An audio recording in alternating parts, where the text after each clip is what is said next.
Hey guys, welcome back to Honey in the Rock, episode 43. I'm Sophie, and today I have Miss Kipra. She is going to tell you her story, but she's the CEO of Let There Be Mom, correct? Well, yes, I really Sort get of. founder, executive director. Okay, So yes, there you go. Yeah, Perfect. whatever. Well, thank you for coming. Absolutely. I really appreciate it. Yes, I'm so excited having me. to hear your story and all the things. Yeah. So just to right off the bat, what's your testimony? So, I grew up in Florida. Mm-hmm. I was always in a Christian school. Yes. But as I've gotten older, I kind of look back at that and think I was in a Christian school for different reasons than the Christian education. Oh, yeah. So maybe more for protection, maybe more for my parents were divorced when I was 4. So my mom and I moved every couple years. So maybe because it provided me some stability, Right. As opposed to obviously moving schools Right. wherever we were. So there were different reasons, and not so much of the Christianity, because that never trickled into our home. My parents were both Catholic, and my mom fell out of going to church at all. My dad would still go. Sometimes I'd go with my grandmother. My family is Spanish, so when I'd go with my grandmother, most of the time, 90%, it would all be in Spanish. I had no idea what was going on. I wasn't sure. But being in a Christian school from the age of 3 through 8th grade, first started off in a Baptist school, then went to a Presbyterian school. If we ever went to church, mostly non-Catholic going to church. I mean, it was for holidays. So we'd go to Methodist. I was like, I was everything except Jewish. I don't know. Yes, I dabbled in all the things. Yes. I knew the Christian faith from the standpoint of it was a class. So I had math, science, religion. Like I had the information, the stories, the memorizing Bible verses, but I never put it into practice. And I did go to chapel every week on Wednesday. We dressed in our little uniforms and had our little bow ties. And I can't tell you the number of altar calls I took. I was like, I'll go. I was like, Jesus, come into my heart. I was like, when is he coming? I was like, what is going on? And so, but I never walked the walk really. And I wasn't sure what that looked like. As I grew and got older, went to college, went to Florida State, met my husband there. We married right after college, and still, both of us had a background. He also went to a Christian school, but neither of us were pushing. We weren't going to church ourselves. It was just knowledge we had. But as soon as we had a baby, we're like, oh, we have to raise him right. We have to go to church. So here we go. So we went to church and, got back into it, and things felt good, but still, everybody talks about a relationship with Christ, right? And that really was not the lingo or buzzwords of when I was growing up. That became popular probably 25 to 30 years ago. And that's where everybody was kind of moving in that direction. And you're like, oh, I want that. I want that. I'm like, this is good. But, and I tried, and I started when we moved here from Florida, which was so great to, bring our family here. Got invited to some Bible studies, and when I was in a Bible study, probably I already had 3 kids at that time. They're real close in age, so it wasn't a long time gap. Yes, just like that. So I was invited to a Bible study, and there were some women in there that got my attention that I was like, what?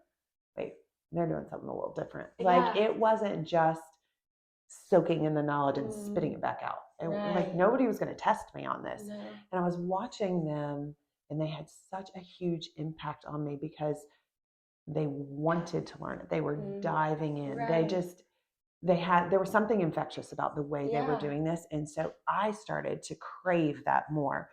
And the whole story, I know we're going to talk about this in a little bit, but how Let There Be Mom started was really, I was in the Word, and I was ready for God to use me. I was positioned myself, and boy, did He show up in a way that I was like, wait, He sees me. And that just spoke volumes to me. He will reach you when you're ready, wherever you are. So, that's so good. That's so cool. And what's really cool about that is how God used people in your life to show, like those ladies you saw them living through that. So that's really cool. Thank you for sharing awesome. that. That's so cool. Yeah. I was at a camp last week and I was asking one of the girls, she's like grown up in a Christian private school, and I was like, would you do that for your kids? Yes. And she had reasons for yes and reasons for no, but it's interesting to hear your perspective on that, just of the sense of like why you were there, which is really cool. Yeah.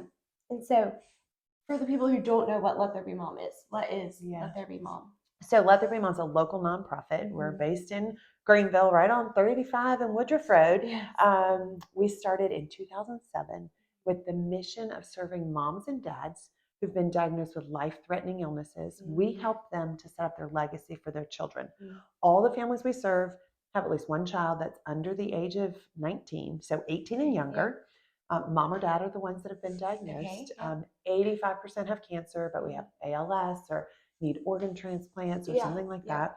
And we go in and interview mom or dad, whichever one's sick, find out about their whole life story, their family traditions, things they want their kids to know about them. And then we put that in tangible forms for their children. So that turns into gifts for now, as well as for future milestones. So we typically do 12 to 15 gifts per child.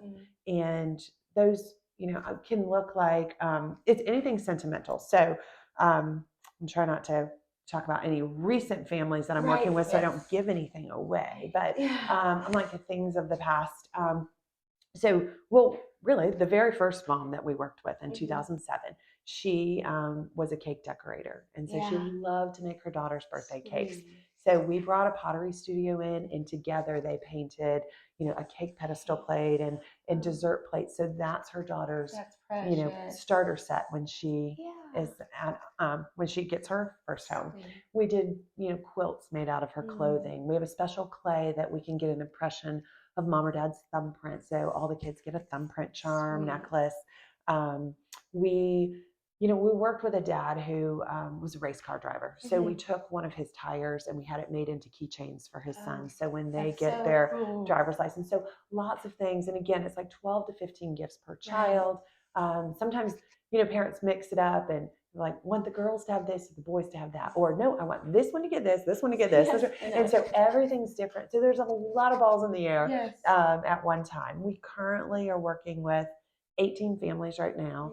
And they all, they obviously have at least one kid, but we have, some with 4 or 5 children. And so there's lots of projects and things going on. That's so cool. And that's so special of like such a hard time in their life, but to have that glimmer of hope. And then after one of their parents passes, they can still have that sweet memory and precious things. That's so cool.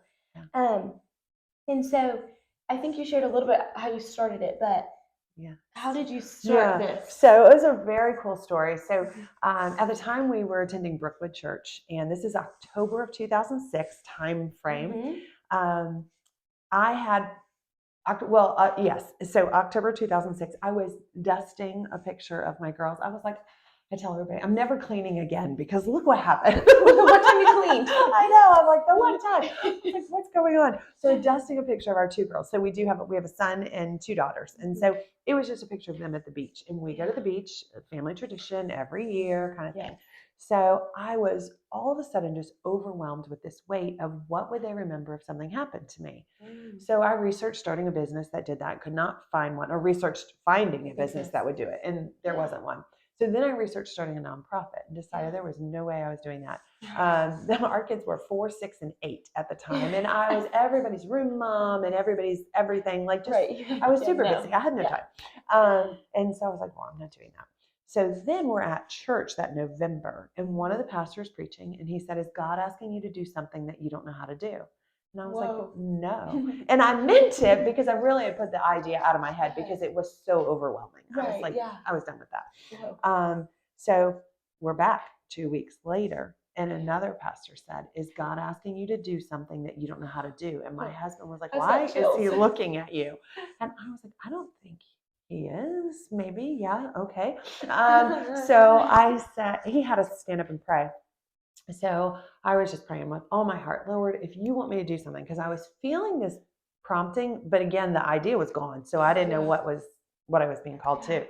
So I said, if you want me to do something, you're going to have to tell me exactly what it is and lay it out. And the next day, I was at Oakview Elementary working the little holiday house with the kids. And this mom came in and sat down.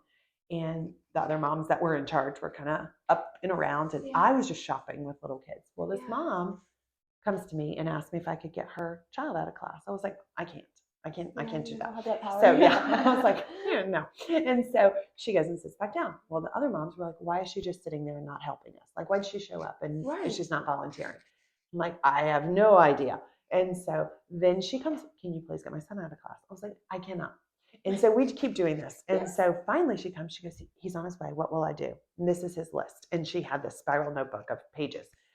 And I was like, I have no idea, but those ladies are in charge, so go ask them. And I was like, not really connecting with her, but, just kind of directing her. And I'm continuing to shop with children. And, these holiday houses are like the little girls, picking up a dog collar and like, oh, a bracelet for my mom. I'm like, oh, maybe not. Let's do something different. Yeah. So lots of, sweet things happening there. But she was like, okay, he's coming. All right, great. So they shop. They go up to the front table and they wrap all their gifts. So I take my little kid that I'm shopping with up there. And now all these ladies are crying. His mom has left. All the ladies are crying. I'm like, what's wrong? They said, she's sick. And I was like, okay.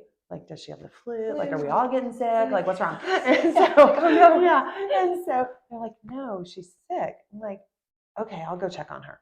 So I go out there. She's talking to a teacher. They hug.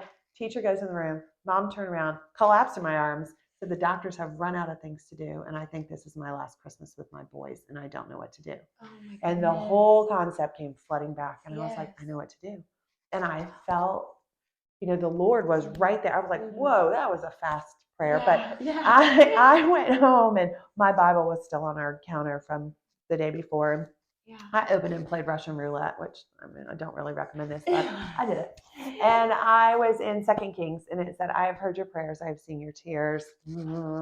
This is the Lord's sign to you. I'm like, I'm going to pick a different verse. So flip, and I'm in Isaiah, and it says, I have heard your prayers. I have seen your tears. And this is the Lord's sign to you. I'm like, wow. Okay. So I called my husband and I was like, this is what happened. Blah, blah, blah, blah. He was like, I don't know why you're calling me. He was like, you have clear sign. He's like, go get started. So we pulled all the paperwork and got everything in order and then waited because we're coming into Christmas. Waited and registered everything January 7th of 2007. And so, or January 11th rather, of 2007. And so, it kept going from there. The Lord pulled and pushed. And at the time, so when you register everything for a nonprofit, you start with your state. So you become incorporated in the state and you set up all these things. Well, then you have to go to the IRS. So at the time, the IRS said it would take 3 to 27 months to become, and I'm like, I'm such a type A. I'm like, I'm not doing this in 27 months. I'm just doing this today. Right now. Like, yes, I need to get this done. And to file, you have to have everything done as if you're already functioning. You have to have a board. You have to have bylaws. You have to have articles of incorporation, all this stuff. So it's a huge packet. Yes. So I went around, asked all the people, you want to be on my board? You want to be on my board? You'd be good on the board. Yeah. I was like, okay. So I picked people that I thought, for my own personal reasons, would be great. This person's lived in Greenville for a long time. They have lots of connections. Right. This person thinks through everything. She will like she's really going to think, and she's going to, as she later said, we're here to make sure you're not serving elephants in Africa, because I'd just be, like, oh, we'll help. So she was so good. So lots of, I think we picked maybe 7, 9 women total. Wrote all their names down, submit all this to the IRS, mailed it on my daughter's birthday, which was March 7th. It was approved on April the 4th. So less than a month's time. Goodness. So the Lord was really in this. Moving. Oh, yeah. And that lady that I said thinks through everything. Of course, I asked her, will you be on my board? This is what I want to do.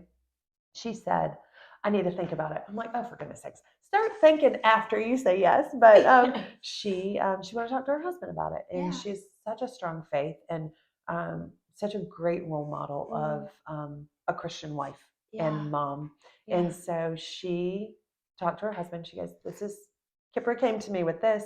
I think I want to do it. What do you think? How does Mhm. this fit into our family life? Blah, blah, blah. Right. He's like, I definitely think you should do it. What he couldn't tell her was that very day at work, his work had started a committee looking for unknown nonprofits to fund. They called that committee the Legacy Committee, which was what we're doing, is setting up people's legacies. Legacy. And Oh my so they were goodness. looking for unknown nonprofits. The next day, I get a phone call from his work giving money. I'm like, no, we're not real yet. Like we're, Like, they're like, oh, you will be. It's fine. We know God is all over this. Oh my So, goodness. so we got our first donation, and it just everything continued that way from Yeah. people seeing an email, or I mean, we weren't really, Facebook wasn't. I mean, it probably was a thing. It wasn't a thing Not for really, me. yeah. Yeah. So that wasn't happening, and obviously Instagram wasn't there. So just people email, word of mouth, hearing about it, calling, giving donations. Yeah. It was It started amazing. And happening. That's so, so cool. yeah, it was so good. Yeah. The cool things about that was just like, then God did this. And then Yes. God did this. Yes. And then God did this. That's just so cool. Yeah. He knew what he was doing when he started that. He so much. And so how has Let There Be Mom impacted you the most? I'm sure that's probably there's probably not just one thing. There's not one thing. There's not one thing. There's so many things, of Yeah. course. But and of course, I always will go back to the origination story of just God showing up, and that's when I felt like God saw me, and it really solidified that relationship. I was like, oh wow, okay, wait, yep, got it. Yep. And so, but just watching him continue to show up, watching him, watching families that we serve that they have such a strong faith, and then being able to identify others that they were where I was. They have a lot of knowledge, but that relationship isn't there. And so trying to help them, just by asking questions, being inquisitive. We've had several families through the years that aren't believers at all. And maybe, I certainly, people say it all the time. Your pastors will say it. You'll hear it. Like, you have to have a strong faith before the crisis comes. Right? Yeah. Because if not, what are you going to do? And so, and I've seen that, because I've seen the people who didn't have a strong faith, and maybe they just had knowledge, or maybe they just didn't have faith at all, and maybe they just never were believers. But then when this crisis comes, it is hard to then go trust this God that you don't know. That now you think like, well, if he's really there, why do I have cancer? I have these little kids. Like this is not okay. And so it's so important to have your foundation.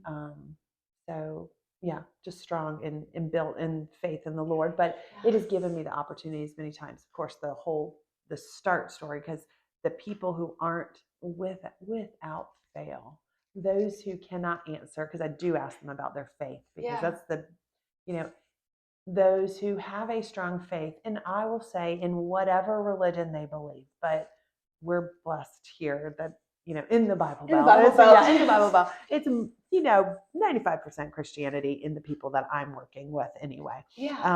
So, and I've had a couple that have other religions, but whatever that is, they want to pass that faith on to their kids. They want their kids to understand their belief. And especially it's important in the Christian faith to help protect their kids, their hearts and their minds, in that their parents showing they're not angry with God. And that, this is God's will be done. And kind of, that, and just to let their kids know, like, don't stray from your relationship with the Lord. That's important to me, because I want to see you again. Goodness, that's so cool. Two things. So I think I had my 7th grade teacher was diagnosed with cancer when I was in her class. And she went away on a trip during like winter break, came back, and she wasn't there. She came back a few weeks later, was like, guys, I'm really sick. But she was our science teacher, and she was showing us, it was happened to be exactly the unit she came back on was like organs in your stomach, like all the stomach things, which was the type of cancer she had. And so she was like, you guys will never forget that you are seeing the inside of your 7th grade teacher's stomach. And she had pictures. And she was a part of Let There Be Mom. And I think she passed away a few years ago. I think maybe 2 or 3 years ago. But it was really cool to see, like, her husband still sharing stories and her kids. And that was really cool. So it was like such a cool thing to get to experience. It's heartbreaking, but it was like really cool to see. And then a little bit about what you're saying, like they want to leave the faith with them. So me and a friend watch these kids at a community group every Sunday night or every couple Sunday nights. And one of the moms, it was sick with cancer, and she had 4 little boys. I can't remember if they were part of Let There Be Mom. I feel like they were, but I can't remember. And she passed away probably 3 or 4 months ago. And now that we go back with the boys, sometimes when I'm walking with little boys, they hold on to the faith still. They can see that it was so important in their mom's life. And just as meeting the mom a few times, I mean, I didn't have long conversations with her because, we were walking by things. They would leave, we had the kids. But just to see how her kids, hold on to that legacy, and just to see how she lived, and now how her husband is taking care of these 4 little boys. And it's heartbreaking, but it's also really cool. Their youngest, I think he's 4. And one day me and him were walking up to go get some water, and he was, just talking about death. And most 4-year-olds don't know a lot about death. But what he was saying, he was like, "Do you know Jesus?" He's like, "Miss Sophie, do you know Jesus?" And I was like, "I do know Jesus." I said, "Do you know Jesus?" And he says, "Yes. Jesus lives in my heart." He says, "I was hoping that you knew Jesus, because when you die, I'm going to miss you. But if you die and you know Jesus, I'm going to see you again." And it was just so precious. I was like, his mama is going to be so proud of him. And I was so excited to tell his dad when he came in. I was like, "You are doing so well, just holding on to this." And so that's really cool that's what part of you guys you're doing, is just, if the parents are believers, to make sure the kids know. And I love that that's story. Really cool. So that's so it was just so special. Every time what you were saying, I was like, whoa, like that's what, like I've seen that happen in action. So that's so special. Amazing. And I think that just like goes with, I was going to ask, how do you personally stand firm in Christ in the hard moments? But I think I want to change it a little bit with seeing death, probably a lot of times. How can you stand firm that we still serve a good God? While seeing the worst thing on earth happen.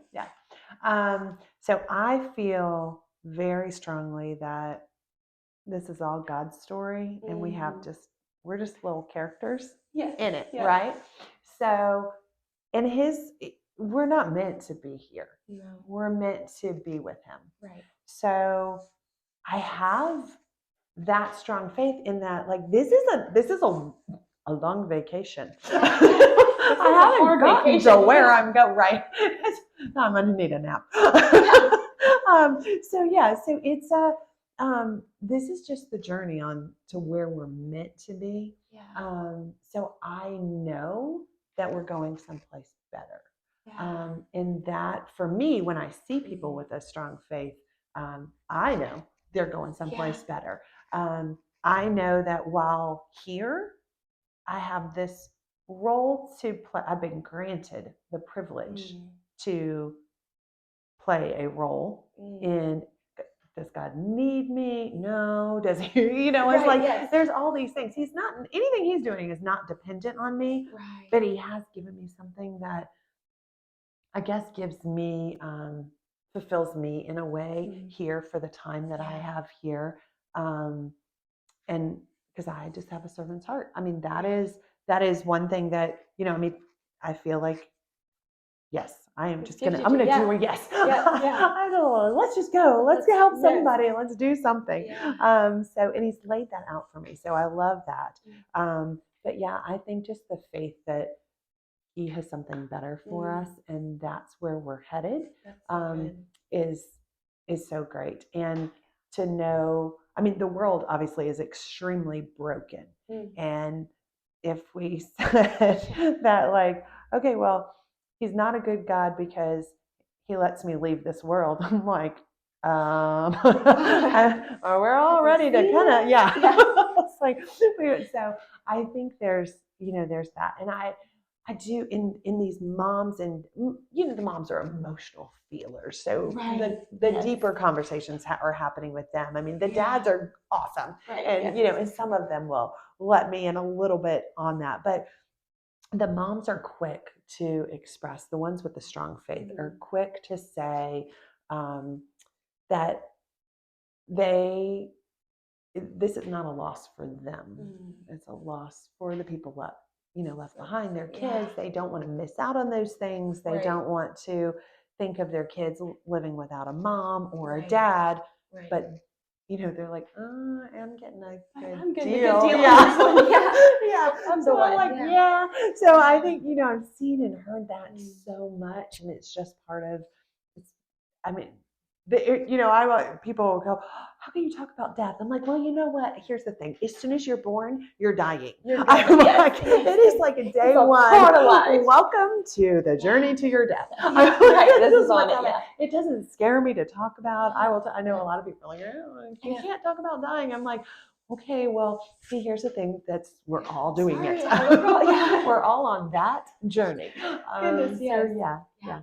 That's so good. Yeah. Well, thank you for sharing all of this. Absolutely. I really appreciate it. Yeah, thanks for having me. Yes, of course. It was really eye-opening for me just to hear these stories and all the things. And it's so cool. And how the Lord started it.